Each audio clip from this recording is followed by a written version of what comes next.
Hey guys, in this redditgamingtech.com video we're going to do one of our more popular analyses, and that is of Resident Evil 6 at the moment.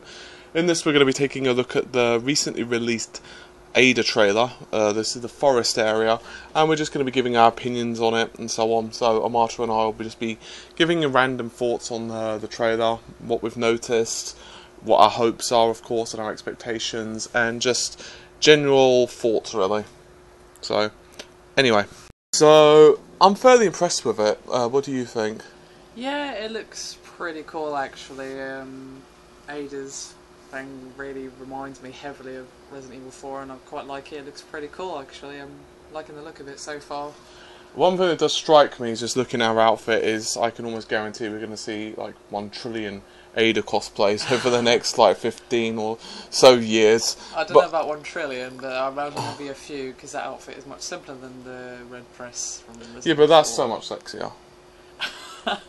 Yeah, but that's a slightly different topic. I feel that's a better topic actually than the original video, but anyway, so yeah, the first thing I'm probably going to notice is the locations. Now overall, this is one of the more dark and depressing areas of the game really. You don't really see, you know, that much bright lights and neon signs, as you could say, from the city. So this is definitely a completely different area of Resident Evil 6, which is quite nice.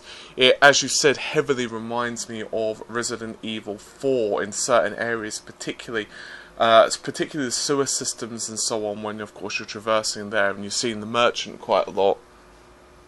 So, now obviously you can see that the character can open boxes and all of that kind of thing with weapons, which is standard Resident Evil stuff, but I think it's also kind of cool to actually see just, they are making Ada a lot more of a character, but as you can see from the dead bodies that are strewn randomly, as well as the torture chamber, this definitely looks a darker Resident Evil. What do you think? Yeah, it looks darker than any of the footage we've seen so far.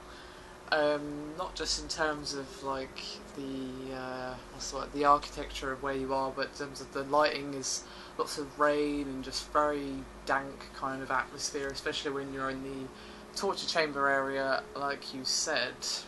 One thing I will say that probably is the most striking to me is I don't think we've actually seen zombies this degenerated.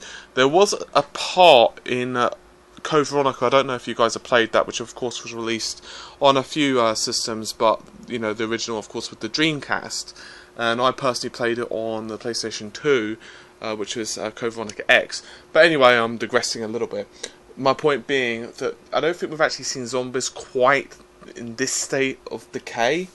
I'm not sure. Maybe in like Resident Evil 2, when in the laboratory section right at the end, when you start getting the naked zombies. Actually, there is another part, actually coming to think of it, in Resident Evil 1, when you're going into the underground laboratory, basically where you're just kind of going towards Tyrant. There are quite a few really degenerated zombies there, but these are certainly far gone. I mean, they're missing eye sockets in some cases and a lot of skin. I think they're either the furthest they've been gone, or they are, you know, they're basically skeletal in some cases. And what's quite interesting to me, more to the point, is that they're actually using weapons, which is quite interesting in that most of the time they don't. They are actually trying to do blunt force trauma, but they still bite.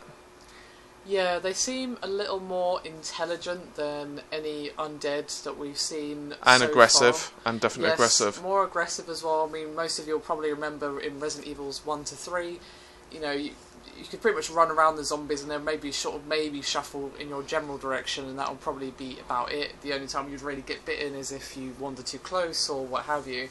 These ones seem to actively come after you. Yeah. And just, like I said, some of them seem more intelligent, some of them seem more classic zombies, so it's an interesting mix. I've always said I think the most aggressive zombies that I've seen, and I mentioned these guys a few times, but the Crimson Heads. If you guys don't know who the Crimson Heads are, if you play Resident Evil 1 Remake, which of course was on the GameCube, it's actually really nice looking.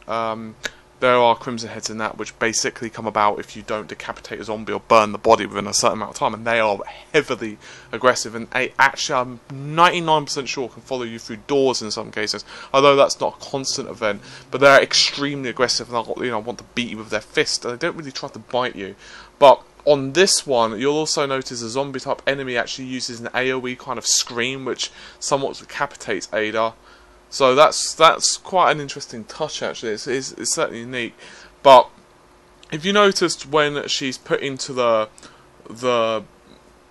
crawl space, let's call it, and you can see that obviously she can go into a prone position where she can basically shoot the zombies, which is fairly similar. It's obviously very similar to if you stumble on this one and you can actually go on your back and shoot, which is quite nice. I don't really know whether I haven't done that in previous Resident Evils, because in some cases you just really need to do that. Yeah, I would agree with that. I find that that's probably going to be a really, really nice addition.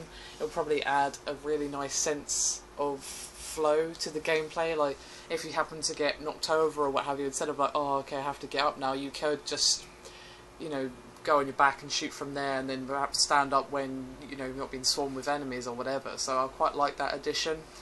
Not, as you said, not really sure why it hasn't been added before, but it's still a nice idea regardless of that fact. And yeah, as I said, I think it'll add a really nice sense of flow to the game. Now, the Leon X Ada area, or Ada X Leon, however you wish to say it, heavily reminds me of some of the areas in Resident Evil 4, particularly a lot of the wooden structures that are kind of when you're going around with Ashley.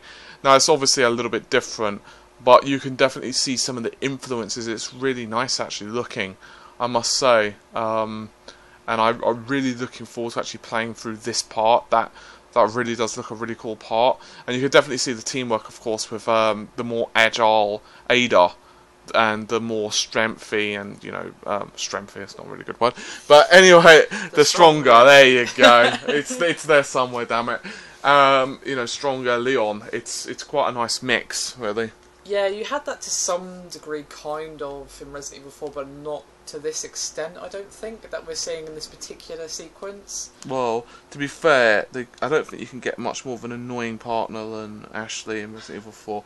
Oh, actually, maybe Sherry from Resident Evil 2. Yeah, I was about to say that she is probably the queen, although she at least knows to keep her mouth shut, unlike Ashley, so that's a plus in her column. Both of them might really want to punch kittens, however. Yeah, pretty much. I will say the enemy, the boss if you will, in this section, it almost looks like a giant, I don't know, multifaceted crab with a human body, if you will. Like the torso looks very crab-like, or scorpion, crabby thing. Yeah, I was going to say, it looks a little bit similar when it's in the sort of crab-like form.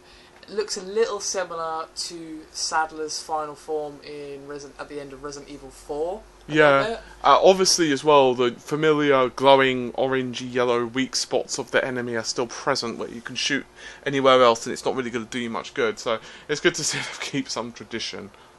Yeah, definitely. Although, in a way, I don't really like that, because it's like, I want to figure out for myself where the weak points are rather than being told, but that's just a personal preference. But then again, if you were to do that, you'd actually scream with rage by the time you run out of ammo, because you could so easily. I think what would be better, I think the only other alternative on that, I don't know what you guys think, or watching the videos obviously, but I think the only other alternative is just to keep all bosses, like say, let's go with Tyrant in Resident Evil 1, I know it's a bit of an oldie, but you don't really have a specific weak point. There was actually one on Resident Evil Code Veronica. I don't know if you guys remember the boss, I can't remember his name, I'm pretty sure it's Nosferatu boss. But it's basically the blind guy with the tentacles out of his back, and you have to pick up a sniper rifle. And is that the one at the end? It's not quite the end, but it's kind of getting close to the end. Yeah, I know the one you mean. Basically, you have to snipe him, and you can, I'm pretty certain, take him out without the sniper rifle if you shoot him long enough. And indeed, when I was playing with a friend, I'd make a point of keeping the sniper as long as possible, so I'd use like every other means possible to try and kill the damn guy. Although I think you can take him with one bullet in the chest. I'm pretty sure you can. Yeah, I'm pretty sure like the chest is his like weak. Yeah, you've got to have one shot in the heart. But God, I hated that because sometimes I swear to goodness the game just wouldn't allow you that. Alexia was the worst. I'm not even regale you with the story of Alexia, but still, the sniping definitely looks as fun as always. But we'll have to see. The cutscenes look high quality, as you can imagine. But this is definitely going to be a great gameplay experience. I don't know what you think. Yeah, I'm actually really looking forward to playing Ada's story. Actually, it definitely gives me the vibe just from watching the video of more old school Resident Evils, and it does seem very influenced from Resident Evil 4, but that's not a bad thing in my opinion. Resident Evil 4 was very good for a lot of reasons. It just seems quite old school with the close quarters combat and like basically hallways filled with zombies, and you're in pretty dire straits. You're not some like machine who can take down 10 at once or what have you. It seems more old school style, which I definitely like, and I like the look of the weapons, although I do kind of wish the crossbow was the explosive one from Resident Evil 4, but hey ho, you can't have it all. But one thing, I know might be a bit of a controversial opinion. The only thing I'm not really sold on yet of the game, the only major thing I'm not sold on is the graphics. I think the engine does really well with the bright neon lights, that kind of thing. I think the cityscapes in particular look very strong. However, I'm very curious because obviously RE6 is coming to PC, and I'm extremely curious to know if this is a console version or PC, because I'm a little bit slightly disappointed with the textures in some of the areas, actually in the sewers. I know that's a bit of a negative, but I was a little bit disappointed. I'm not saying they're terrible, but I don't think they've moved on massively from RE5, and I do know, however, that obviously RE5 was pushing the consoles a bit. Yeah, that's what I was going to say, and also obviously this is still technically a work in progress. Yeah, obviously they can improve. I mean, it kind of goes without saying that this, for all we know, they're going to give Ada one leg and she's going to be called, Peg Leg or something, and she'll wear an eye patch with a talking parrot or something. The final build, we don't know what's going to happen.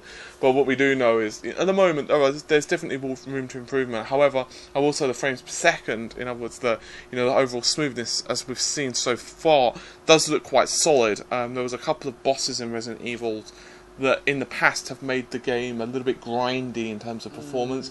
I've mentioned the game a few times now, but Code Veronica was definitely one of those. Yeah, absolutely. I remember there's a couple of instances where, especially when there's a lot of particles on screen, for example, the moths. Do you remember the moths? Yeah. Oh, goodness, I hated those enemies. The moths in particular, when they would spray their venom or whatever the hell it was at you, that sounds a bit dirty.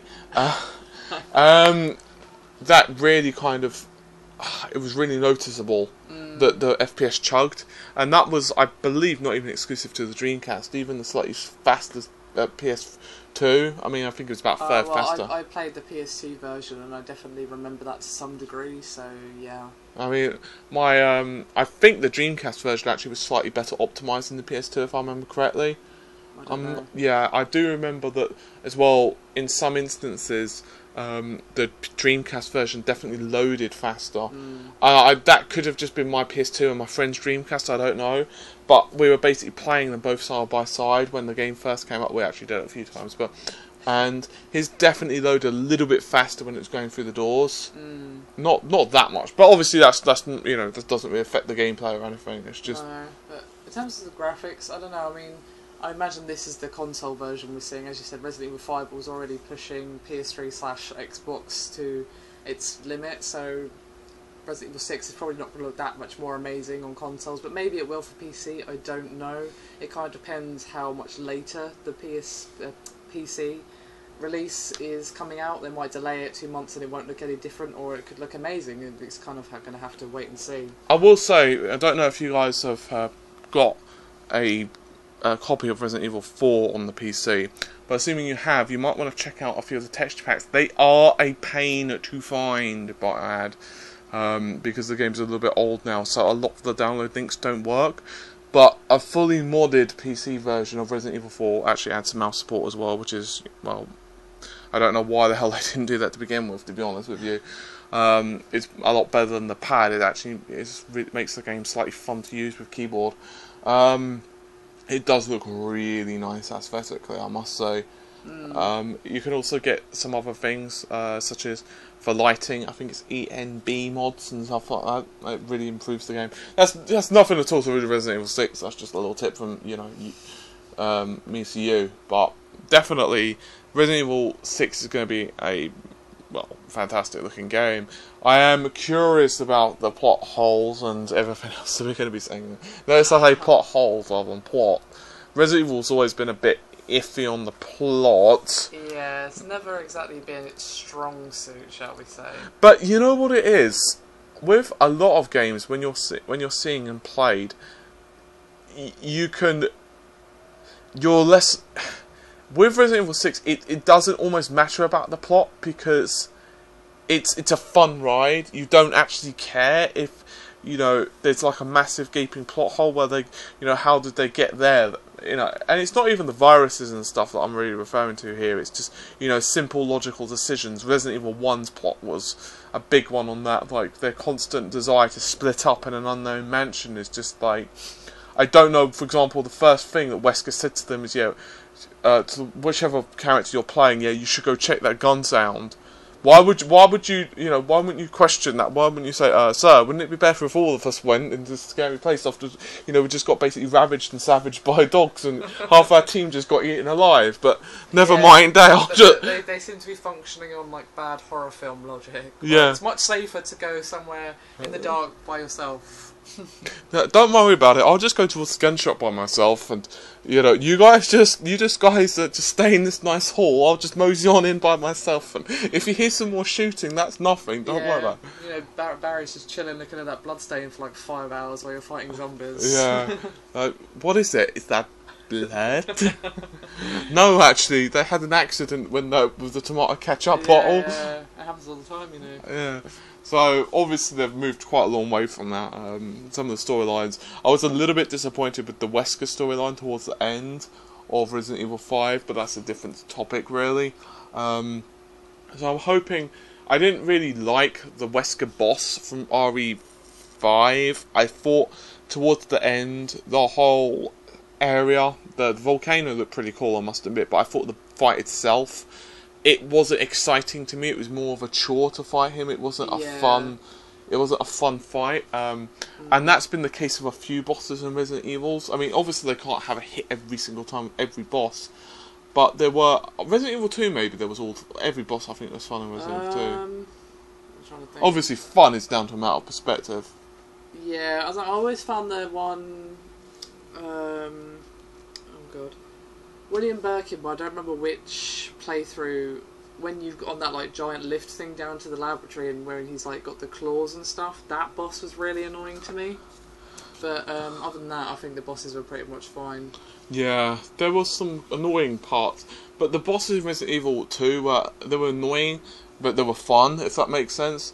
I feel the bosses I found in other Resident Evils, I think the end boss from Code Veronica, and I thought, as I said, Wesker, the very, very final one, and also the button press part where you're basically just pushing buttons in sequence. Oh, the quick time event. Yeah, the QTE event. The press buttons to save your partner is not fun, particularly online, because you always get someone who just doesn't want to save the other person just for the lols. Oh yeah, it's always going to happen. Yeah, and I think that was kind of... I don't really like those quick time events, to be honest, so... I'm not a hater of quick time events, sometimes I think they're good, but in that particular one, especially because, you're just kind of chilling, it's a really great looking, cutscene, oh no, wait, I'm dead. And because, you put the controller down, at least I do, if I'm seeing a cutscene. Yeah, that's happened to me a few times, where, I'm just like, okay, I can have a sip of my tea or whatever. There's a cutscene. Oh no, wait, actually, oh no, I'm dead. You realise right now every single American and pretty much everyone else in the world is like, oh, she likes tea. That's a shot. Yes, I like tea. It's amazing how that works. I hate tea. Well, green tea's okay, but that's the complete. Anyway, I think that's pretty much wrapped us up. I know we've kind of rambled a little bit, but hey. That's kind of the tradition with these videos. Yeah, I mean, obviously the trailer's fairly short. There is a lot of research we could do, but I'm pretty sure you guys have probably looked at this as much as possible. So rather than regurgitating details that you know, we're just going to kind of give our thoughts more on what we see, and just kind of say what we wish was changed, or what we hope it's going to play like more, rather than just regurgitating details. Because I know some of you guys, there's quite a lot of you guys actually that are heavily into Resident Evil, so there's no point in telling you stuff you already know for the most part, because this isn't really showing you news or anything. This is more just opinion. Yeah, and also because we're damn well excited about the trailer, yes, so we just yes, exactly. so we figure we might as well record it and let you guys, give opinions rather than just talk about ourselves. Anyway, take care of yourselves, guys. Bye for now from me, and bye for now from me.